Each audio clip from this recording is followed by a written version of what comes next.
43 വർഷം മുമ്പ് 1971 ആദ്യം നാഷണൽ ഹൈവേയിൽ ബൈപ്പാസ് കെട്ടാൻ പ്രഖ്യാപിച്ചതും കല്ല് പോയിട്ടത്.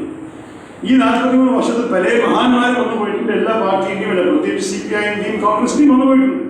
ആരും ഒന്നും ചെയ്യാൻ സാധിച്ചില്ല. ഓരോ തടസ്സങ്ങൾ വന്നിട്ട് ഇതോട് കിട്ടി.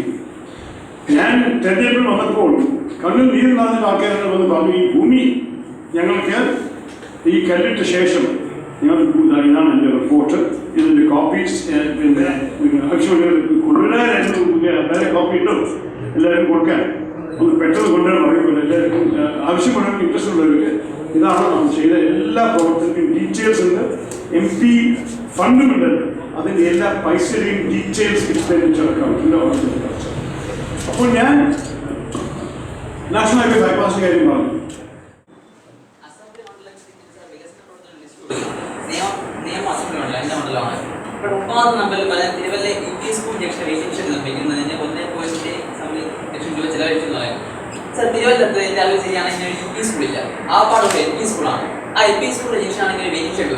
പിന്നെ ഈ കണക്ക് അപ്പോ ഇതിനൊരു വിശ്വാസത്തെ ചോദിക്കുന്ന എല്ലാം ചെയ്യുന്നത് ഇതിന്റെ കാര്യം വെറും സിമ്പിളാണ്.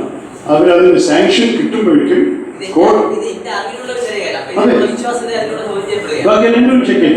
ഈ വിഷയത്തില് അതിന് MP ആയിട്ട് ഞാൻ കൊടുത്തു.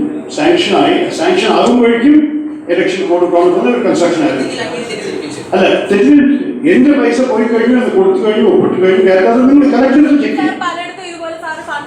മേയറിന് വേണമെങ്കിലും ഫണ്ട് അനുവദിച്ചു കൊടുത്തിട്ടുണ്ട് പല കാര്യങ്ങളും. കൊടുത്തു കഴിഞ്ഞിട്ട് സാർ അതെന്താ അന്വേഷിക്കാത്ത ബാക്കി കാര്യങ്ങൾ, അത് പ്രവർത്തിക്കുന്നുണ്ടോ ഇല്ലെന്ന്. കൊടുത്തു കഴിഞ്ഞു, കൊടുത്തിട്ടുണ്ടെന്ന് മാത്രം പറയുന്നു. അത് അതുപോലെ യൂസ് ചെയ്യുന്നുണ്ടോ എന്ന് അന്വേഷിക്കാത്തുണ്ടാവും സാർ. അതുപോലെ ഇപ്പൊ തന്നെ ഈ വികസനത്തിന്റെ ബുക്കിന്റെ ഫ്രണ്ട് കവറില് പല ഹൈവേ വരുന്നത് വേറെ സ്ഥലത്ത് തമിഴ്നാട്ടിലാണ് യൂസ് ചെയ്തിരിക്കുന്നത് പറയുന്നുണ്ട്. അതൊക്കെ സാറ് കണ്ടിട്ട് തന്നെയല്ലേ വന്നിരിക്കുന്നത്? സാറിന്റെ അറിവോടെ തന്നെയല്ലേ ഇത് വന്നിരിക്കുന്നത്? ഈ നാഷണൽ ഹൈവേ 47 പടമാണ് തമിഴ്നാടിന്റെ. ബിക്കോസ് അത് കിട്ടിയിട്ടില്ല. പക്ഷേ ഞാൻ എല്ലാം ചെയ്തിട്ടാണ് ഇപ്പോൾ 43 വർഷം സ്വപ്നമായിരുന്ന ആൾക്കാർ ഇപ്പോൾ എല്ലാ ക്ലിയറൻസും കിട്ടി. ഇതുപോലെ ആ റോഡിൽ കണക്ട് ചെയ്തിട്ടാണ് നമ്മൾ കെട്ടാൻ പോകുന്നത്. അപ്പൊ ആ റോഡിൽ കാണിക്കേണ്ട കണക്ട് ചെയ്യുന്നതാണ് നാഷണൽ ഹൈവേ. തിരുവനന്തപുരത്ത് MP ആയിട്ട് ഇരിക്കുമ്പോൾ തിരുവനന്തപുരത്തെ വികസനങ്ങൾ എന്ന് പറഞ്ഞ് സാറ് കാണിക്കുമ്പോൾ തിരുവനന്തപുരത്തെ വികസനമല്ലേ കാണിക്കേണ്ടത്? 114 കോടിയുടെ വികസനം റോഡിന്റെ വന്നിട്ടുണ്ട്. അതിന് പടവും വെച്ച് കാണിച്ചു തരാൻ വേണമെങ്കിൽ, പക്ഷേ എത്ര റോഡിൽ പടം കാണുന്നുള്ളൂ? ഒരു ഇലസ്ട്രേറ്റീവ് പർപ്പസിന് വേണ്ടി മാത്രമായി ചെയ്തിട്ടുണ്ട്. ബാക്കിയെല്ലാം തിരുവനന്തപുരത്ത് വികസനമാണ്. ഞാൻ ഈ പ്രോജക്റ്റിന് 1170 സെന്റർ പിന്നെ അനുവദിച്ചിരിക്കുന്നത് ഈ റോഡിന് വേണ്ടി. ഒരു പടം ഇലസ്ട്രേറ്റീവ് പർപ്പസ് നിങ്ങൾക്ക് മനസ്സിലാക്കാനാണ്. ഇങ്ങനെ റോഡ് കെട്ടാൻ പോകുന്ന അവസാനത്ത് ഇതുവരെ റോഡിൽ നമ്മൾ കണ്ടു ഒന്നുമില്ല, വെറും ഫീൽഡ്സ് ആണ്. അതിന് കെട്ടി ചെയ്യാക്കിയതല്ല.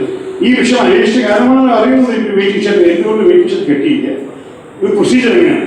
നിങ്ങളാണ് കലക്ടർ വിചാരിച്ചു, ഞാൻ നിങ്ങൾക്ക് വെയിറ്റ് തരും. ഇതാ 5 ലക്ഷം ഇറക്കിയിട്ട് 10 ലക്ഷം ഇറക്കി വെയിറ്റിംഗ് ഷെഡ്. നിങ്ങളതിനെ നിങ്ങളുടെ സ്റ്റാഫിനെ അയക്കും. എന്നിട്ട് നിങ്ങൾ പറയും I give you administrative sanction. അത് കഴിഞ്ഞിട്ട് വേറെ സ്റ്റാഫും എഞ്ചിനീയേഴ്സ് പോയിട്ട് അവിടെ കെട്ടാനുള്ള സംവിധാനമുണ്ട്, ഭൂമി ശരിയാണോ, വേറെ തടസ്സമുണ്ടോ, പൈപ്പുണ്ടോ, ഇതൊക്കെ ടെക്നിക്കൽ സാങ്ഷൻ. മനസ്സിലായില്ലേ? അഡ്മിനിസ്ട്രേറ്റീവ് സാങ്ഷനും ടെക്നിക്കൽ സാങ്ഷൻ കഴിഞ്ഞിട്ട് അതിലൊരു കോൺട്രാക്ടറിനെ ഐഡന്റിഫൈ, അതിന് വേണ്ടി ടെൻഡർ ഇറക്കും. ഇഫ് ദ പ്രൈസസ് അല്ലെങ്കിൽ അതൊരു സെൻട്രൽ സ്റ്റേറ്റ് ഗവൺമെന്റ് സ്ഥാപനം ഏൽപ്പിക്കും. ആ കോൺട്രാക്ടറിന്റെ സമയം അനുസരിച്ചാണ് ഈ പ്രവർത്തനം ആരംഭിക്കാൻ പറ്റുന്നത്.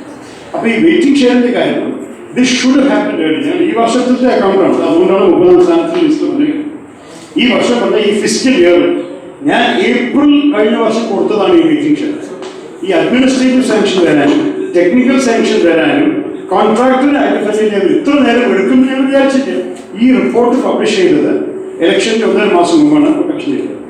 അപ്പോൾ ആ സമയത്ത് ഈ പുസ്തകം ജനങ്ങളുടെ കയ്യിൽ എത്തുമ്പോഴേക്കും ആ വെയിറ്റിംഗ് ഷെഡ് കൺസ്ട്രക്ഷൻ ആരംഭിക്കുമെന്ന് വിചാരിച്ചു. പക്ഷേ ഡിലേസ് ഉണ്ട്, നമ്മുടെ രാജ്യത്തിൽ എല്ലാവരും ഡിലേസ് ഉണ്ട്, അതാ സങ്കടം. പക്ഷേ ആ ഒരു ചെറിയൊരു ഉദാഹരണം എടുത്തിട്ട് ബാക്കിയെല്ലാം സത്യമായ കാര്യം നമ്മൾ കണ്ടു. എന്തുകൊണ്ട് ചെക്ക് ചെയ്തു? ഒരൊറ്റ എക്സാമ്പിൾ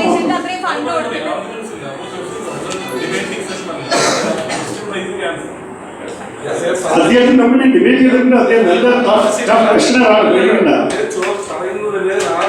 ചോദിച്ച ആളിന് അല്ല കൊടുത്തില്ല.